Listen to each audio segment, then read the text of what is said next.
नमस्कार, आप देख रहे हैं मेरा हक मेरा देश। आइए नजर डालते हैं इस वक्त की बड़ी खबर पर। 15 सालों से बांग्लादेश की सत्ता में रहते हुए शेख हसीना ने भारत के साथ अपने रिश्ते को काफी मजबूत बनाया था। या यूं कहें कि बांग्लादेश के कई क्षेत्रों में भारत पर निर्भरता बढ़ती गई है। खाद्य सामग्री से लेकर बिजली तक बांग्लादेश भारत से लेता है। भारत ने इंफ्रास्ट्रक्चर और व्यापार के क्षेत्र में बांग्लादेश में बड़ा निवेश किया है।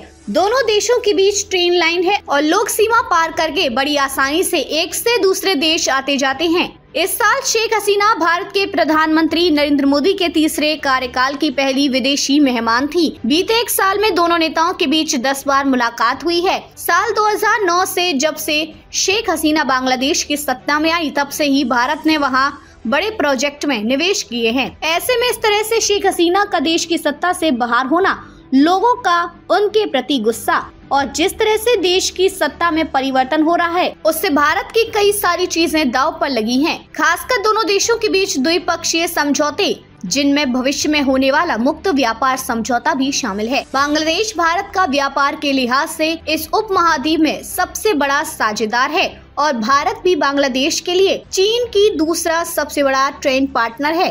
भारत सरकार का डेटा बताता है कि साल 2023 से 2024 में दोनों देशों के बीच 13 अरब डॉलर का व्यापार हुआ।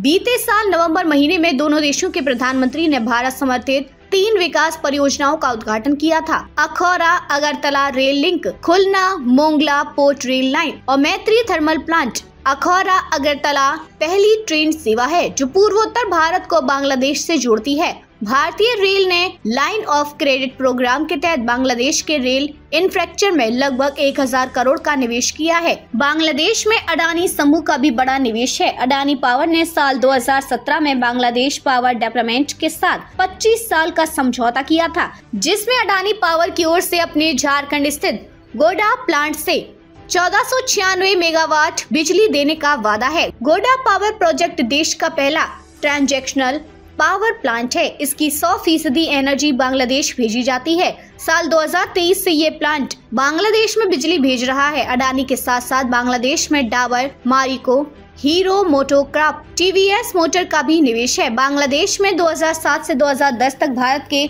उच्चायुक्त रहे पिनाक चक्रवर्ती कहते हैं, मैंने बांग्लादेश का 2007 तक एक बेहद मुश्किल दौर में देखा है।